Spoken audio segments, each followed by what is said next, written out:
Good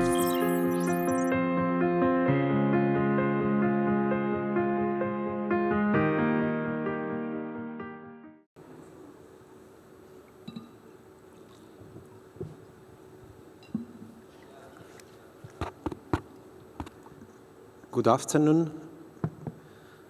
So,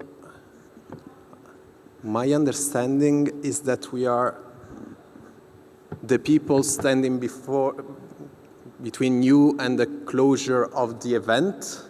So, we will try to be as short as possible, but also as interesting, I hope, as possible. So this panel is dedicated to power to talents. So we have heard multiple interventions yesterday and today, very interesting on the development of the hydrogen sector and all the enabling factors that can make this possible. But of course, capacity building and skills are one of the most important. So my name is Paolo Cutrone, and I will be the moderator of this panel. I am head of med activities at Rest for Africa Foundation. Rest for Africa is a private sector-led foundation composed by several companies, European and Italian companies based in Rome. And the idea is really to promote the energy transition in Africa, and in particular in North Africa, where I'm leading all the activities. So as for today, I will start with a very short presentation just to frame a bit the topic, and then I will leave the floor, of course, to the esteemed panelists. Just a couple of housekeeping rules. Since we don't have much time, I will ask you to stay into 10 minutes for your intervention. I will make some questions, and for those of you who have the presentation, I will ask you to answer with your presentation and, of course, try to answer to the question. And so just a couple of words about skills. I want to make a step, let's say, behind, a step back, because when we talk about green hydrogen, actually, maybe we can enlarge a bit the picture and talking about the energy transition instead. And I want to speak about Africa in general, just to give a picture of what is expected in terms of capacity building and job opportunities, and how can this impact, let's say, on the energy sector. So on the mega trends, we have heard a lot about that in the last few hours. So population growth and urbanization, economic development and industrialization, energy challenges. Of course, we're talking about a resource-rich continent, but in some way energy poor.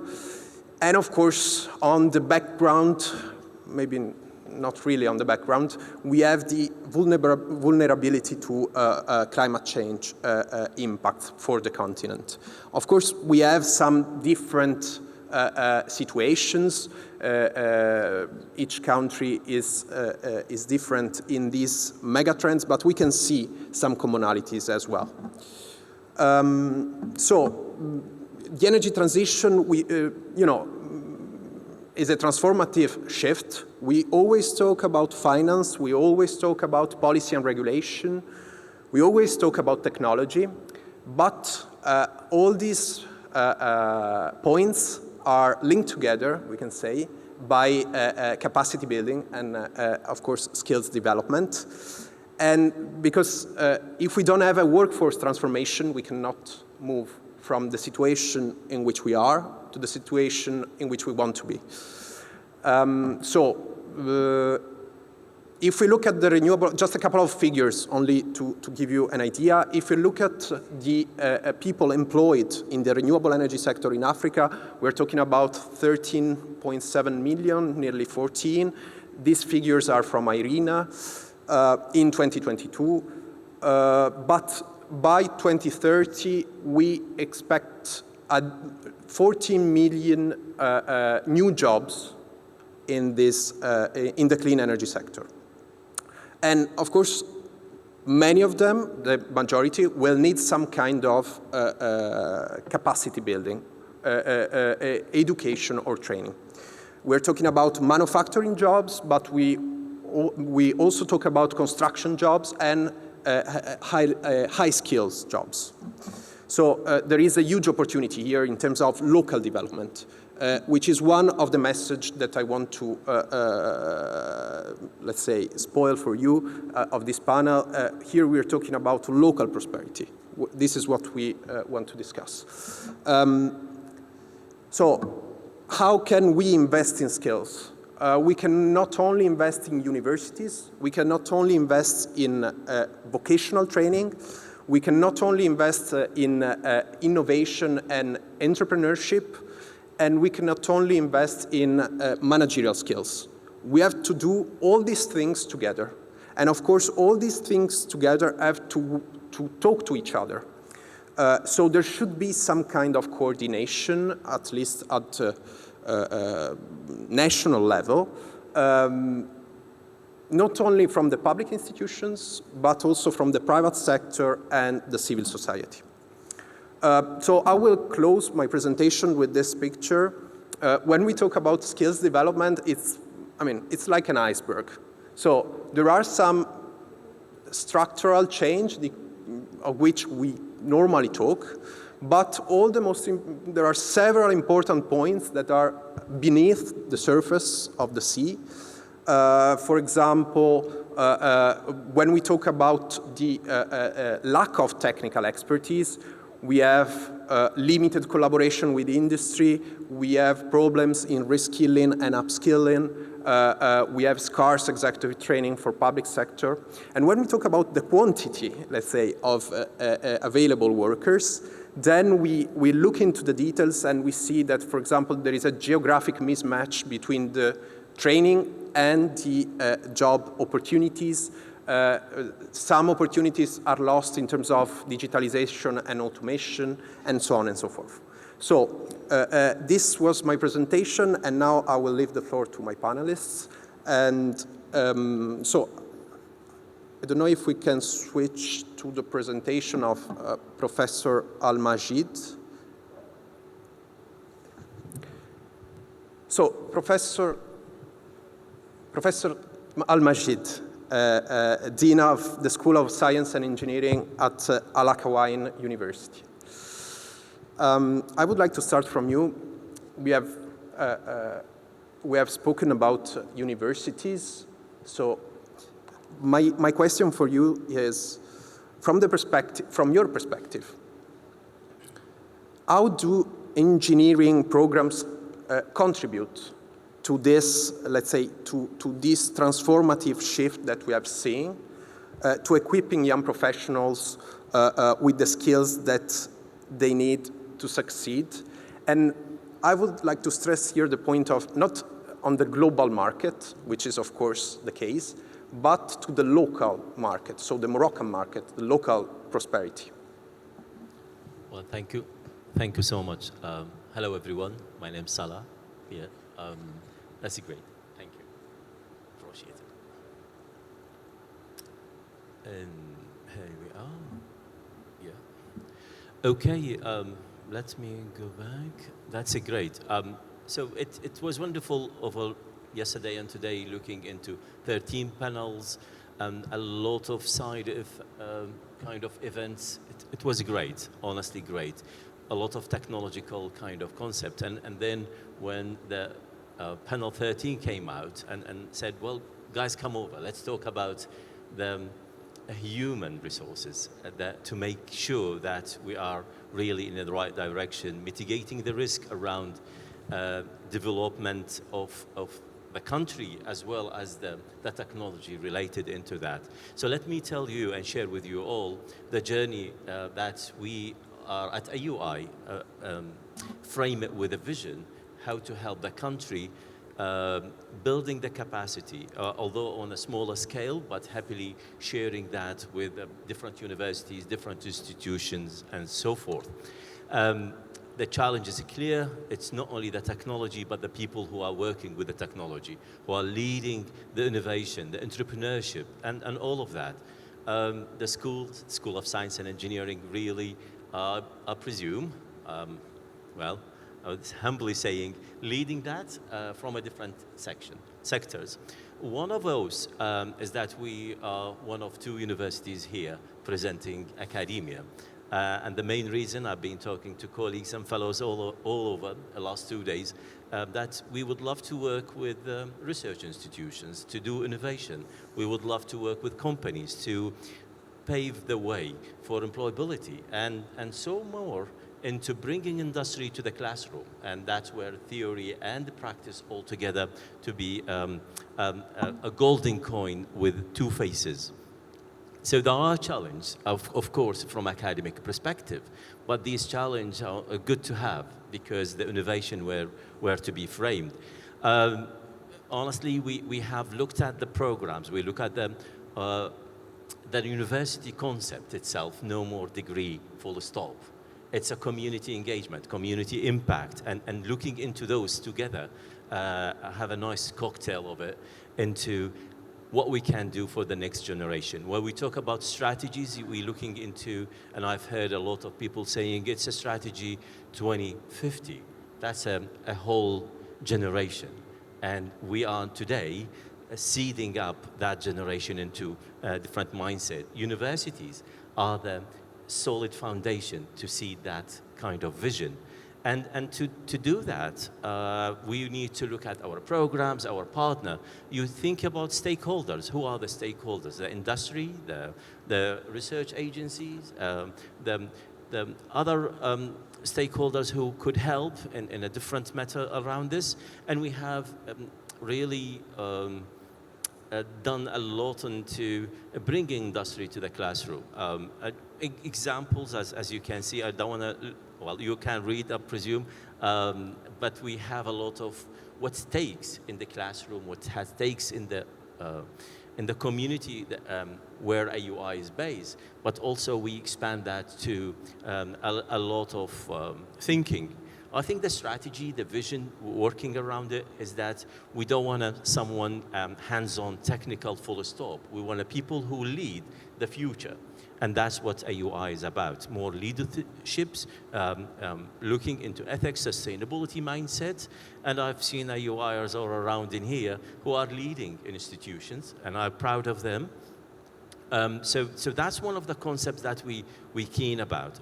One of the pillars also we looked at it is how to work closely with industry, bringing the technical and the theory all together around it. I'm putting few examples. The GIZ is our closer partner, OCP, Deloitte. So we start in designing the programs, the curriculum together, and sometime, and most of the time, looking into that.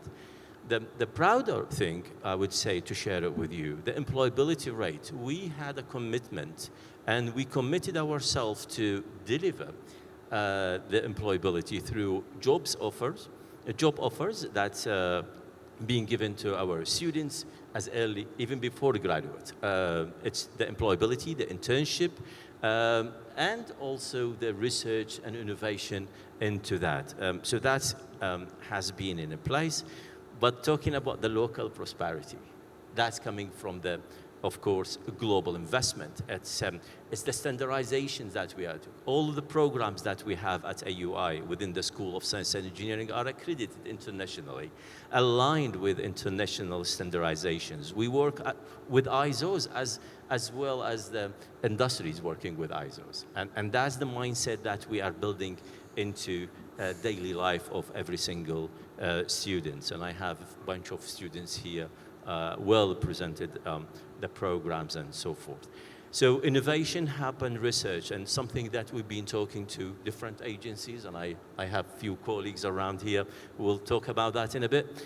But we are really keen to have this innovative mindset into thinking, different kind of thinking, and so forth. But entrepreneurial is a better way. Yesterday I was so excited listening to the Madam Minister Ben Ali talking about the roadmap and what we can do all together, talking about employability. But at AUI, we are even a step ahead of employability.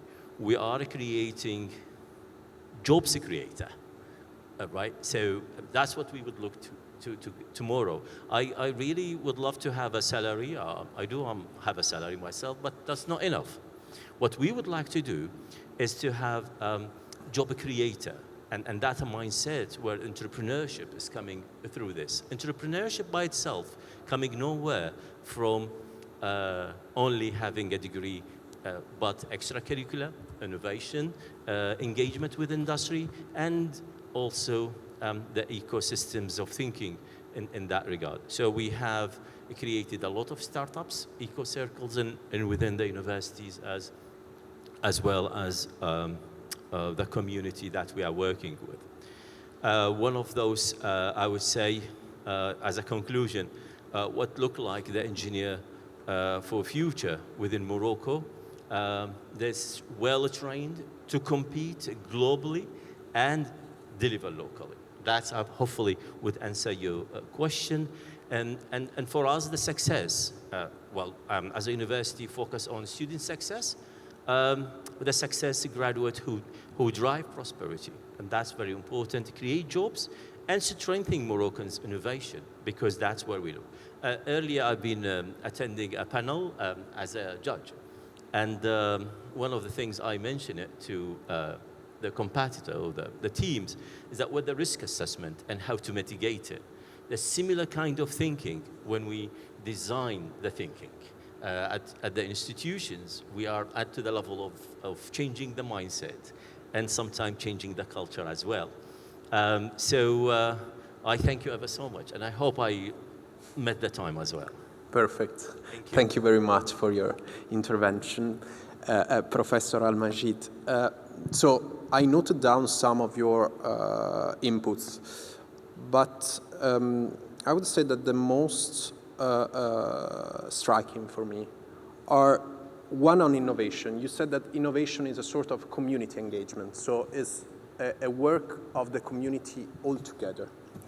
And the other point is that you say that you don't need only technical skills, but you need also cross-sectoral skills, so leadership, entrepreneurship, and sort of mindset that can make people move forward. So on these topics, I would like to switch to Miss Barakate, who's General Director à la Fondation Marocaine de l'Éducation pour l'Emploi, EFE Maroc. And I would like to ask you, so you work with the local communities, and we said that innovation is based on the participation, is a community effort. So what are the most critical skill gaps or skills today that could prevent local populations from participating in this revolution of the Power to X? Thank you so much, Paolo, for the question, and thank you to the organizer for inviting an NGO to this panel and to this great gathering. Let me first introduce EFE Maroc.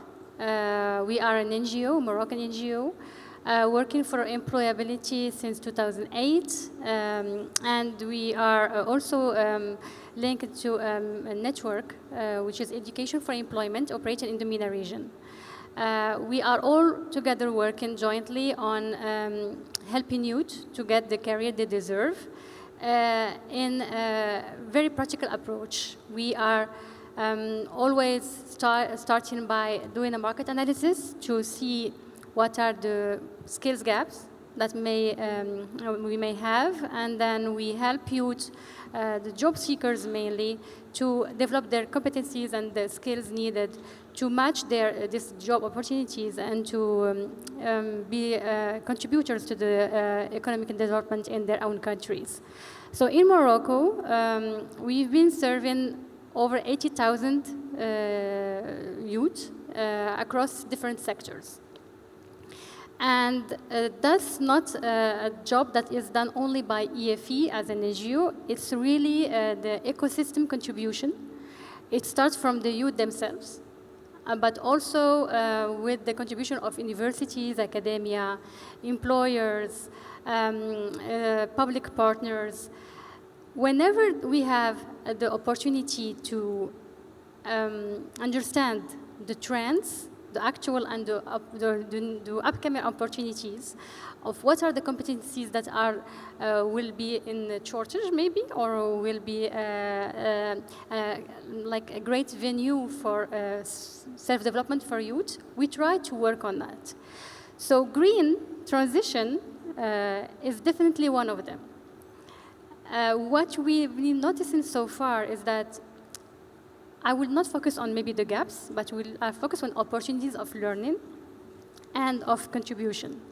The good news is that the green transition strategy in Morocco is willing to create almost 100,000 jobs by 2030. And that means that there are a lot of opportunities to job creation and to career development.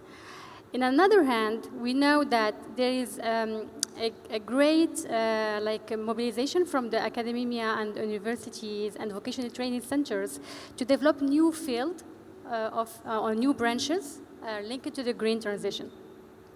That shows that there is a start of a connection between academia and the private sector, but this is just a start. We would love to work more on that to avoid any gaps. And here I echo really the intervention of our esteemed panelists, because opening the universities to private companies is a key component to ensure and to guarantee this competencies matching and to avoid having any disparity or mismatch between what is the universities working on in terms of curricula and what is the market needs. But we know that whenever there is a university, a new curricula to develop, it would take time. So what we can do in the short term, these were internships and in-job training programs, like we say alternance, can be really a key component to make successful this transition and this skills transition. The second good news is that whenever we talk about green jobs, and Mrs. Ben Ali was intervening in one of our main events in October 24, MENA Youth Employability Summit, organized by EFE. And during that summit, she emphasized on the fact that there are no green jobs. There are jobs in the green transition, but they have competencies that need to match those jobs, those new jobs. And in competencies, we don't find only technical components. We find soft skills. We found digital literacy. We find leadership, entrepreneurship skills. All these aspects are key to have a workforce that is willing to adapt and to adjust the intervention or to adjust their competencies to the market needs. So here, just an overview of EFE again. So the network, but this is how we work. First, we need to really be aware on how to tackle the opportunities in terms of job creation. We try to understand where we can be of an added value, and then we develop the training content that can be helpful for this transition at a short term. In the same time, we work really closely with universities, with vocational training centers, to develop at the same time curricula that can be matching those needs and be the solution at the midterm and long-term aspects. And then we do this connection between employers and job seekers to be able to secure job opportunities for youth and to tackle the unemployment, high unemployment rate in Morocco.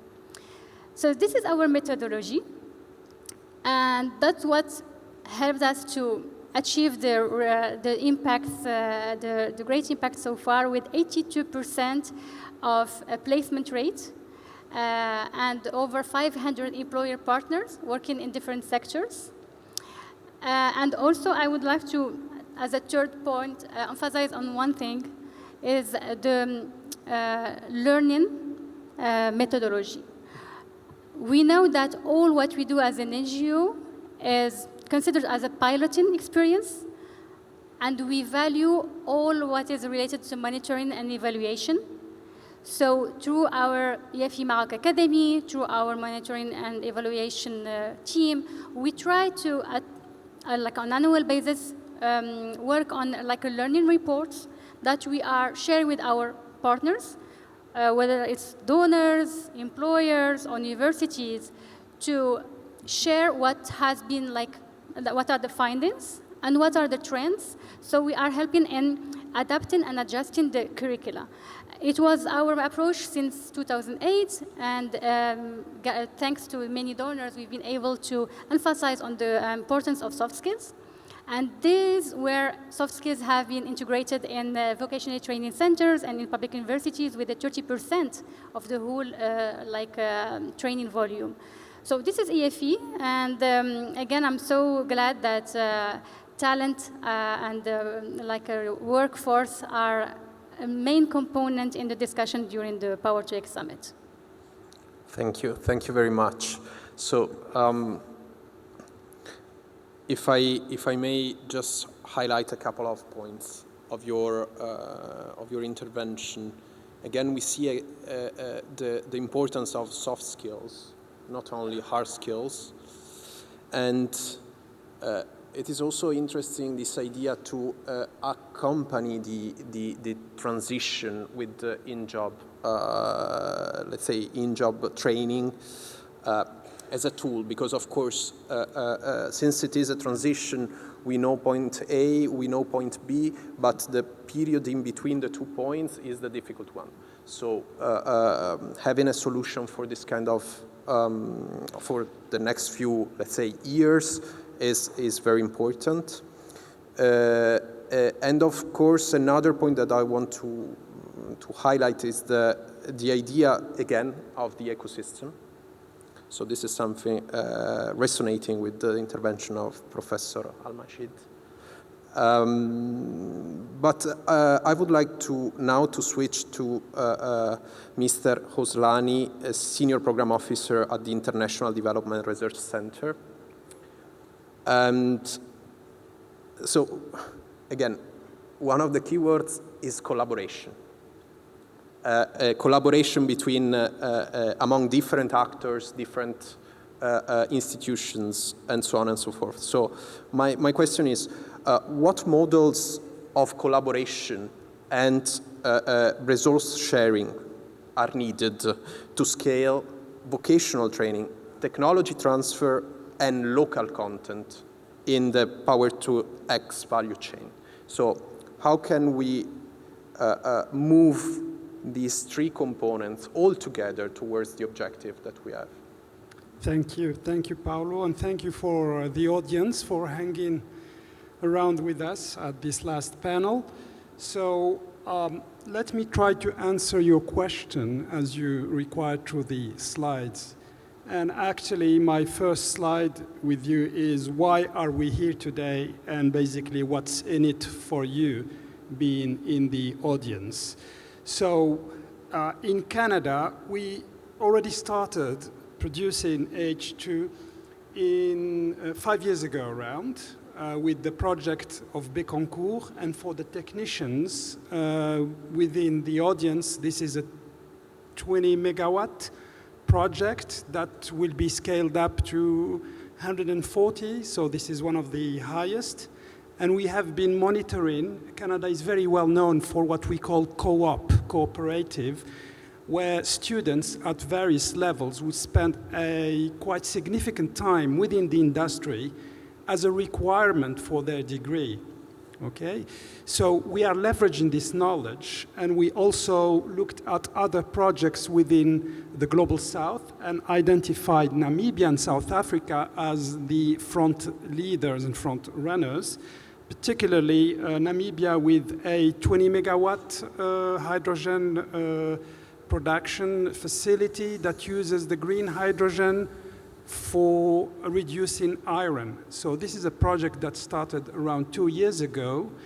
And for us, it's very important that we understand how this works and how to leverage it, because green hydrogen is really not an end in itself, but it's a mean for a more sustainable and inclusive world. That's really the objective. And green hydrogen falls within the portfolio of technologies through the transition. Another project that we would like to leverage during this audience is last year we started research, or we financed a research that is performed by Université Mohamed VI Polytechnique, here with the Social Innovation Lab. And we are looking at mapping the technical, vocational, and educational training throughout 3 countries in the global south. We're looking at Morocco, Egypt, and Jordan. And we are leveraging these by creating ecosystems to upscale and also translate what works somewhere else in other places of similar conditions. But before elaborating more, I would like really to take a few minutes to tell you about the IDRC so that you can better calibrate the interaction with us. So I'm trying to go here. So the IDRC is what we call in Canada a crown corporation. It is funded by the Parliament of Canada, and it is its raison d'être, I would say, is to finance research for development in the global south. We do not finance institutions in the global north. And to be closer to the places where the research is procured, we have 5 regional centers, as you could see, and all of them are in the global south. And myself, I'm based in Amman, in Jordan. So, few facts. We have 5 divisions, as you could see: climate resilient food systems, global health, education and science, democratic governance, and the one to which I belong is sustainable inclusive economies. Quick 5 facts and 5 core objectives. I would start with saying that we were established in 1970, so we bring a long history of financing research for development. Our budget, just to give you an idea, in 2023-2024 were around $160 million coming from our Parliament portion, to which we can add around 80 million coming from various foundations and donors. It could be other state donors, or it could be foundations like Melinda and Bill Gates, Ford, Hewlett Packard, and so on. The third number I would share is globally we have something like more than 870 active projects in 110 countries. You have an idea about the average grant here. And in MENA, in this region, we have 73 active projects, okay? And just in Morocco, we have 18, I would say now 19, okay? And we don't do any type of research. What we look at by interacting with academicians is what is the future? What are the research questions that are not answered now and that we need to work on? Unfortunately, in my PowerPoint setup, I should click on that blue link and it will take me to a slide, but I cannot make it function here. So what I'll do, I'll just go to that slide because it's worth your time. Let me go back here. Is that back? Somebody can help me go back? With the red one. The red one. Yes. Okay. Okay. Thank you. Let me do this. So I have been here, and I'll go to the last slide that I should jump to. Just be patient with me. It's worth, yeah. Yes, so here is something that I came across, and Dean Al-Majid should be proud of his team. So in 2007, that's almost 20 years ago, we were already researching water scarcity in North Africa, okay? So just to give you the avant-gardist part that I'm saying. So here we're researching green hydrogen and other type of technology so that when they become mainstream in 20 years, we would have answered some research questions that would have allowed public policy makers, private sectors to take the right decisions in their policies, including the one related to developing the workforce that is needed for this technology. So kudos to Din Al-Majid and his team, and I'll take the opportunity to recognize my colleague Hind, who is a graduate of Al-Akhawain University and who came from Ottawa to support me. So let me go back to the other 5 points that I mentioned here, and then you can relate to them. We finance research for development, not the research, hard research, scientific research, just for research by development, okay? And what we can say in French, faire. Okay, we only finance Global South research. We really believe that the Global South researchers are best positioned to answer Global South research questions. And of course, strengthening research capacity and also making sure that whatever we come up with this research is passed on to the populations or the segments that are most needing it, and we'll do something with it. It could be governments, policymakers, private sectors. And finally, we mobilize alliances for impact. And my last slide for the Power to X, well, why we're here is to understand the state of the research now. What are gaps in the research that we need to be financed so that we can answer them? Avant-gardist research questions and opportunities for cooperation and co-ownership with the private sector, co-funding. So if there are any parties available here, we are takers, and we had very good discussions with Din Al-Majid regarding Al-Akhawain and also with the private sector. So now that I've said this, I can return back to your question. I just gave you a few hints, so this is kind of a fishing hook. So what we noticed from our projects, research projects we're financing in Namibia. So Namibia is already producing green hydrogen. It's using it to produce green iron. It's doing it in a remote place. So they're using solar panel, and they're using battery storage systems to manage the intermittency of the power. And it is in a remote place. So they managed to involve 60 medium and small enterprises. So here we're talking about having the skills to support entrepreneurs, but also support people with the skills. And hydrogen is one of the, if not the most volatile molecule. So even if you want to do a welding for a pipeline, for example, that carries hydrogen, you need people with the right qualifications in welding. It's not the guy in the corner you bring to fix your fridge. No, you need really qualifications. Otherwise, you'll be bringing them from overseas to do that job.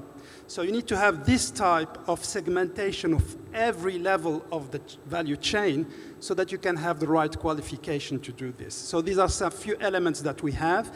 The project, the research project is ongoing. We will have more results within the next couple of years, and we will be trying to leverage those results in the second, I would say, hub for green hydrogen that will be Morocco in the future. Thank you. Thank you. Thank you very much. And also in this case, I would like to highlight a couple of points among them, the many that you have touched upon. The first one, I think it's very interesting, is the fact that we need to anticipate. So the avant-garde. So the fact that capacity building activities have to maybe to be a step forward compared to, let's say, the development of the technology. So we have to anticipate what the future will ask. And this is very, very interesting. The second point I wanted to highlight is this involvement of the small and medium enterprises, in the sense that we have spoken about students and young people, we have spoken about universities, we have spoken about vocational training, but still also education, let's say education for companies is very important. And on this, I would like to switch to the next panelist, Mr.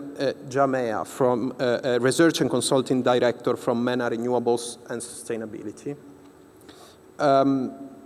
So, from your perspective, how can emerging markets leverage PTX, so Power-to-X investments, to foster local entrepreneurship and, of course, participation of small and medium enterprises? So, and this brings to, and this could bring to regional economic development. So, what is the link between Power-to-X investments, small and medium enterprises, local markets, and regional development? Thank you. Thank you, Paulo, for the question. My name is El-Mustafa Jama, and I'm director at Minaris. We are independent consultancy and research company based in Casablanca, and we are active in green transition across the MENA region and Africa. So in your question, there are, let's say, several aspects to consider. With regard to the emerging markets, each country has its own context. Morocco is different than, let's say, Namibia or South Africa and so on. So each country has to consider its own strengths, its own context, in order, let's say, to develop the green hydrogen and PTX value chain, linking SMEs with large-scale developers, building industrial capabilities, infrastructures, but also the skills and the qualified workforce that is absolutely needed to implement these, let's say, and operate green hydrogen projects and facilities. So for the context of Morocco, for example, there is the need to cover the entire green hydrogen value chain. Morocco has already experienced and has already technical and vocational training centers for renewable energy, for also green desalination, or let's say water desalination. And, but it seems that Morocco needs to develop training centers and let's say build skills for the process plants, operation, constructions, and also, let's say, engineering. The second thing, yes, we need to build these skills both for the construction of these of the projects, but also to meet the demand, as you mentioned, for SMEs that works, let's say, for the entire value chains. For example, for manufacturing equipment, or for manufacturing spare parts, and for even, let's say, working in some transversal services like financial engineering or technical engineering or certifications and so on. And we need, you know, the green hydrogen and PTX is a complex industry. So we need to build this in, let's say, considering a local ecosystem concept. We need to make business matching between developers, between industrial, let's say, manufacturers, and between service providers. At the same time, we need to link all this together with the training centers, the engineering schools, the universities, and so on. With regards to the universities, and to respond to your questions, probably we need to adopt an innovative approach to anticipate the needs for skills and to train. And within the just energy transition strategy, there is the need to, let's say, develop the opportunity driving technical and vocational training. And we need also to work in a manner to, because private sectors, about, let's say, SMEs or large developers, they work under time pressure. And they need to hire like maybe after 1 month or 2 months. So they are not going to wait until like a new training programs will start, and after 2 years or 3 years, will, let's say, train and will prepare the workforce. So probably we need to work with these private companies, for example, to train or to adapt or to, to adapt the training for some, let's say, already trained, let's say, a student, for example, in engineering and so on. So we need to have and create strong linkages between the private sectors, between the, let's say, universities and vocational trainings, but of course in long term, and in order to respond to the dynamics and to respond to the increase in demand for this industry, as we expect that this industry will develop in the future, we need to create specialized training centers for green hydrogen, for methanol, for ammonia, and we could do this starting and adapting the existing. I would also say that countries like Egypt, they have already experience in ammonia. Yes, ammonia, conventional ammonia, but it's the same characteristic, the same production process, and so on. We need also to build in what exists, and we need also to try to cover as much as possible training for all the required expertise, all the required workforce, because as the colleague said, we need to make sure that at the national level, we could supply the necessary workforce, and we don't depend in importing these skills, because it's not sustainable. It's not sustainable, and it's also not economically and socially attractive. With regards to the question regarding the regional development, again, you have two aspects to address. The first one is what the companies and what the green hydrogen developers would do in order to create opportunities at the regional level. But at the same time, what these regions are preparing in order to absorb as much as possible the opportunities that green hydrogen and PTX industry could create. Of course, as I said, developing a project is not like something that gives you much time to look and to make, I don't know, maybe mapping, see where is like in a region, there is these skills or these skills. So there is the time constraint, and I think all the stakeholders need to work together in a coordinated manner in order to prepare the workforce, to prepare this, to build the skills, but at the same time also to try to create as much opportunities as possible at the local level, at the regional level, and this could be done developing local ecosystems that are strongly connected and coordinated, and they collaborate together. Thank you very much. So, let's say when we talk about companies and when we talk about capacity building, we have understood that capacity building demands are locally driven. So there is not a model that can fit all.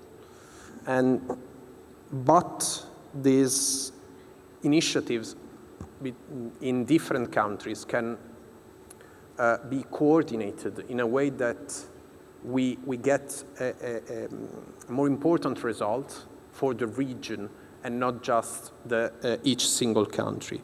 And the other point I think was interesting among the others is the fact that you mentioned time. We don't have that much time. So it is important also to adapt existing, let's say, curricula, existing initiatives in order to match the competences with the needs. Since we don't have much time, I would like to close with a very quick round with let's say the same question for all of you, and I would start from Mr. Jamer. So we go backwards. So my question is, let's switch the perspective. And we talked about the challenges and let's say and how we can structure this idea of capacity building for the Power-to-X revolution. So what do we risk losing if we don't act? So the question is, what do we risk losing for people and local prosperity if we don't catch this train? Yeah, thanks for this interesting question. I mean, we risk to lose an opportunity for the transition, yes, to a green economy that has the potential to create more jobs than the conventional, let's say, energy sector. And we risk to lose an opportunity, of course, to meet like the climate targets and so on. But let's say, at the economic and social, for the economic and social dimension, yes, we risk to seize an opportunity to create jobs, to create revenues, and also for the case of Morocco, for example, to substitute the import of fossil fuels and its burden in the trade balance of Morocco. Yeah, so I think maybe, I mean, of course, this is, as I said, it's a complex industry, and we will, in the process of preparing the workforce, in the process of the transition, we will have to learn something, and we need to be, to have, let's say, the strategy to incorporate any learned lessons rapidly in, let's say, this process of the transition. I hope that at least at the political level, there is no, let's say, I mean, there is no objective to do something with the aim to lose, let's say, this big opportunity to transition or to transform our economy and transform our society. Thank you. Thank you. Please. I would look at it differently. I would look at it the whole journey of 25 years till 2050, and I would say there is no perfect strategy. But the best approach is to have a slide strategy, which means you adapt as you go, but keeping the target, the compass, in the right direction. An example on that, which we have started, and we believe in it at AUI, that there is, the university is not for stamping a degree where we could wait for 4 years to have a talent in the market. We start working closely with partners like GIZ, for example, to have a capacity building around the community, and to deliver short courses, and to have a scaling up to different companies, supporting startups. This is the main government and local governments, as well as different sectors and so forth. They're doing it. Universities contributing into that heavily, because that's where we could say the slide windows in building capacity. We need to start yesterday, and we are really in technology moving very fast. Between having research objectives to be finalized in 5 years or 3 years, we are late. hence, what we need, building that mindset into adapt what's going on. And I would go, mitigating the risk is more important than identify it only, because we're looking into different type of stakeholders in this kind of era, and this sector in particular, there are many, and each has, I would say, tens of hundreds, thousands of risk. Mitigating these is to adapt the slide strategy, and that would be going slowly, maturely into the right direction. Thank you. Thank you. Thank you for your question. So what will happen if we fail to capture this momentum? Yeah. So as I said in the beginning, we looked at the green hydrogen and power to X as a mean, not to an end, a mean to create a more sustainable and inclusive world. So if we fail to capture this momentum and having the right workforce, the right skills to answer this opportunity, so it is an opportunity, well, you'll miss the train. So basically, green hydrogen is most likely coming, but you will not capture its benefits. So who will capture the benefit are the intellectual property owners, unless you create a research and development locally so that you can produce some IP also. You will not have, concretely on projects, not have the skills, so you'll have to import the workforce who will just do the project and leave after that. So you leave the communities around not prospering. So basically, if you don't capture this, the gap in your sustainability, inclusivity from various stratas within your society will just not improve. And you would have missed a very good opportunity. Thank you. Thank you very much. So to not be repetitive, in addition to all what has been said so far, we will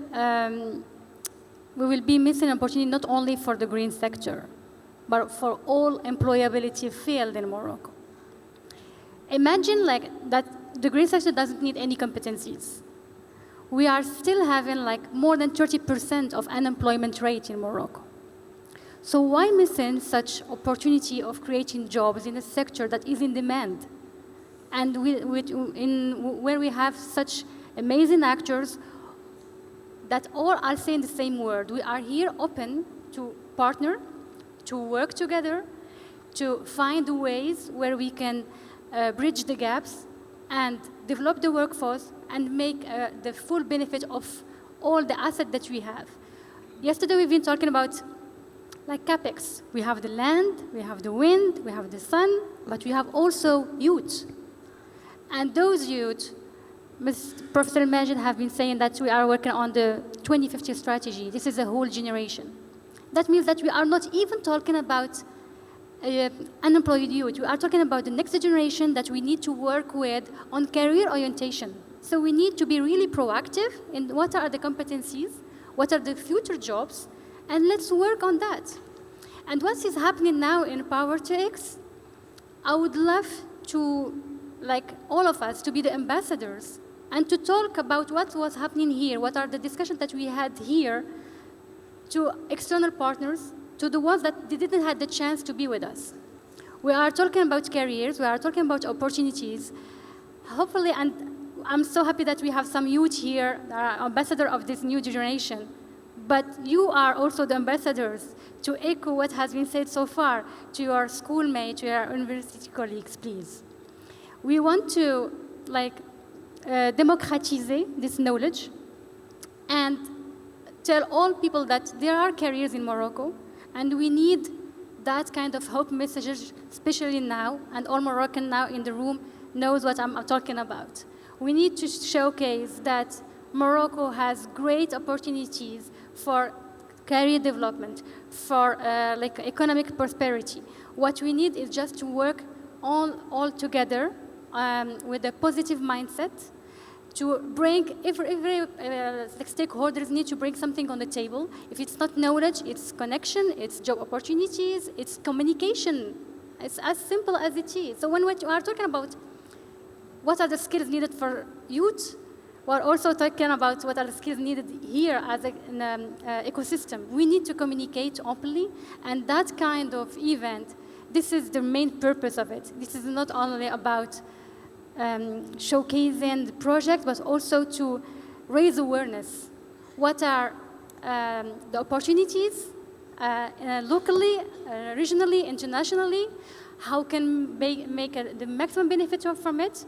How can they bring this benefit to youth in Morocco, in Africa, and in the MENA region as a whole? So we will not be missing only the opportunities in the green sector. We'll be really missing the opportunity to develop economically a whole country. So we need to get this momentum and to work jointly to develop the competencies needed. Thank you very much. And on this note, if I may, if you let me, that sometimes we forget that people are the most important resources that we have, together with land and, of course, technology and innovation. I would like to close the panel. I think that we don't have time for questions. So I would like to thank the esteemed panelists and, of course, the organizers for this opportunity. Please join me in an applause for them.